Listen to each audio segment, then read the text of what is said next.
how to earn $1,000 a day with remote cleaning. So remote cleaning is a business model where you can run the company completely remotely. You don't have to pay for an expensive office, no expensive vehicles or cars. The only requirement is that you have an internet connection. And in today's video, I'm going to take you through the 5 steps you need to go from zero to $1,000 a day. So let's jump straight into it. So firstly, we want to focus on recurring residential clients. So what do I mean by this? So we want to firstly think about targeting homeowners that are looking for cleaning services, every week or every 2 weeks or every month. This is the specific client type that we want to target. So we don't really want to be going after people who are looking for one-off cleans or deep cleans or post-construction cleans or office cleaning. We want to focus on homeowners that are looking for recurring service. And the reason for that is that, in my view, it's far easier to stack up those recurring clients to grow your business and to get to that $1,000 a day mark as quickly as possible. So if you think about the typical recurring client, maybe they're a homeowner and, maybe we are charging them $200 a cleaning. It may be below, it might be higher, it might be lower. If we are taking $200 a day, then that means that we need to get 5 clients a day, 5 jobs a day to be able to hit that $1,000 a day target. So point 2 is that to get to the $1,000 a day and to get to 5 cleanings a week, 5 cleanings a day, we'd need generally 2 to 3 cleaners within our company. So if a very typical hire that you may come across would be someone who works Monday through Friday, and they may have a job in the morning and a job in the afternoon. So every day, typical cleaner will be able to clean 2 clients a day. And as we said, if we're cleaning 5 clients at $200 a day, that means we'll need between 2 and 3 cleaners within the company. So that is where we need to get to. You need to think about where you can hire those cleaners. You may have friends or family that can do the work. Maybe you could be one of the cleaners who could do 2 jobs a day. But generally, the place to look, and where I always tend to recommend, is Indeed.com. Indeed is basically the world's largest recruitment website. So you will find that most cleaners in your area who are looking for work are probably come across Indeed. So go to Indeed.com, type in cleaners plus your area, and you'll see the going rates, the pay rates for the other cleaning companies charge in your area. And that generally to attract cleaners into your company, you'll need to be charging around the average rate or actually towards the higher end. And I generally tend to advise paying a higher rate, because what you tend to find is that you will attract the higher quality cleaners, and quality is really one of the key things you need to get in place to really scale this business.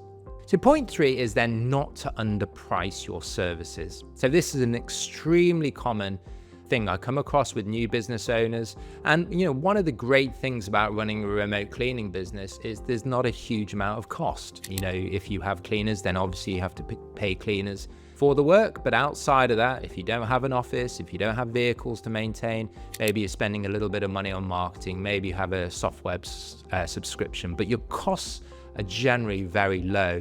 And what that means is that people, when they are getting started, think that actually, because we're making good money at the very start, we can undercut all our competition. And what I tell people is that you want to try to be disciplined from day one with regards to your pricing, because as your business grows, not only will we want you to get to $1,000 a day, we want to get you to $5,000 to $10,000 a day. When we look further out and as the business grows, the business will bring in more fixed costs like having an office manager or a virtual assistant, other software costs, for example, to run the scheduling of your business. Maybe you're spending more on marketing and recruitment. So the business will have more costs, and those costs will need to get paid out by the revenue that is being generated from the client. So don't underprice at the beginning. Try to be disciplined.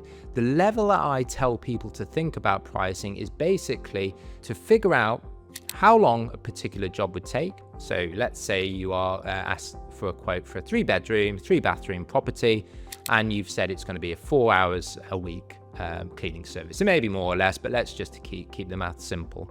So let's say you are paying your cleaners $20 an hour because you've been on Indeed and that's what the going rate is. So to send one of your cleaners to that job to do a 4-hour clean will cost you as the business 4 hours times $20 an hour, which is $80. So where you want to go from $80 is basically you just simply want to double that number to get to the price to charge your client. So if it's costing you $80 for your cleaner to clean the property, double that price to $160, and that is the price that you want to charge your client. So it's $160, it's not $120, it's not $100, it's not $90, it's $160. And the reason for that is that you want to try to maintain a 50% gross profit margin as you grow the business. So that means you charge $160 at the beginning, you pay away 50% of that revenue to your cleaners, $80, and then you are left with $80 in profit. And that $80 divided by 160 is how you get to that 50% gross profit number. Really, you want to be disciplined with that formula as you grow the business. So if you are earning $500 a day or $5,000 a day, you want to try to maintain that same gross profit level, because that means that you will be generating enough profit in the business to reinvest in things like marketing and technology and software, but also to pay yourself well as the business owner. So don't underprice your services. It's very, very easy at the very beginning when you don't have any clients. You always default to thinking, how do I get these clients? The best way and the easiest way you might think is to charge a lower price, but actually it's counterintuitive. You want to maintain that high price and try to get high paying clients from day one. So point 4 is then to minimize non-cleaner costs in your business. And as I said, one of the great things about running a remote cleaning business is, after you pay your cleaners, you don't have a huge amount of costs in your business. You don't have an expensive office lease, you don't have a fleet of vehicles that need maintaining. But saying that, it is very easy for other costs to creep into your business. Maybe you are spending lots of money on marketing, you're putting some money into Google Ads, you printed off some flyers, you've posted an advert in a local newspaper. These costs, although in isolation they might not be very much, when you add them all up over the course of the month, they can come to many hundreds, if not thousands of dollars. And this is the same thing when we're thinking about software subscriptions. So there are lots and lots of different softwares out there that help businesses. You often pay a monthly fee towards them, and again, if you're only paying $20, $30, $40 a month, in isolation they don't look like an awful lot of money. But when you add 4, 5, 10 of these softwares together, then you are spending many hundreds of dollars. And particularly when you're starting out and you have this $1,000 a day target in mind, you want to try to minimize your costs as much as possible. So let's say you are spending 50% of your revenue for your cleaners. So if we are at $1,000 a day, we are doing 5 jobs at $200 a job, and we are paying 50% of that $1,000 a day. It means that we are left with the business with $500. So if we are running a 5-day-a-week business, $500 a day times 500 is $2,500. So over the course of a month, so 4 weeks, 2,500 times 4 would give us $10,000 in gross profit.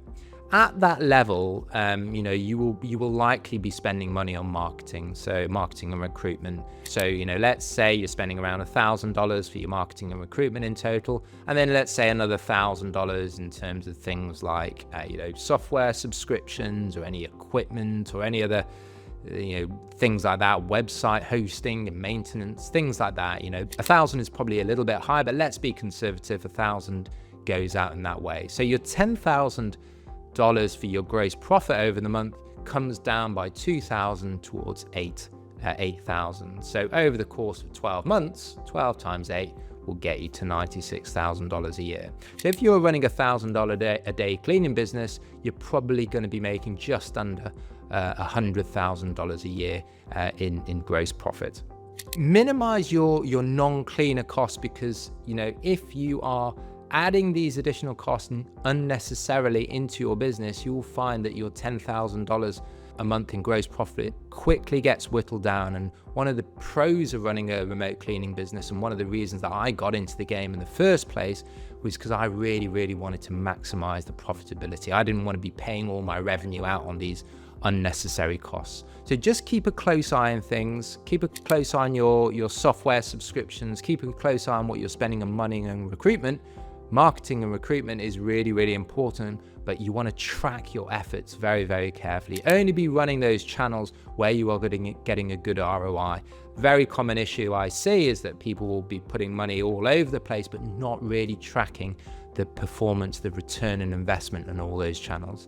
So track everything and just focus on those channels that are getting you the best results. So then point 5 is that once you have all these things in place, that's when you want to invest more aggressively in marketing to grow your business. And I'm a firm believer that you want to try to test everything. Put a bit of money into Google Ads, put a bit of money into Facebook, Yelp ads. On recruitment, try Indeed, but also try, putting ads in your local shops and things like that. You want to try everything, because every single cleaning business is unique. Doesn't really matter where you are based in the country. Some areas, for example, I have clients on the West Coast that find Yelp is still a great channel to get clients, but elsewhere in the country, it's far less effective than it used to be. So I often get asked, what is the best marketing channels to focus on? For me, it's Google. I think 9 times out of 10, what you'll find after spending all this money is that you come back to Google. So your Google ads, your Google local service ads, and Google SEO. I think you'll generally find that these are your best channels, but you want to try everything. And it's really important, as I said, that you track all your efforts, find those channels that are getting you the best results, then double down, invest aggressively in that. And that will mean that you will get to $1,000 a day very quickly, and you'll be going to 5,000 and even higher every day in your business. So there are lots and lots of great paid channels, but also there's great free marketing channels out there as well. It might take a bit of time. You're not spending money in terms of dollar money, but you'll be spending maybe your time in terms of resources, and you want to try the paid and free marketing channels. So for those of you getting started with budget being maybe slightly lower, I think there are some great marketing channels, great free marketing channels to look at. In this next video, I'm going to take you through my 5 favorites. These are things that we still do today in my business. So I hope this video has been helpful. I will see you on the next one.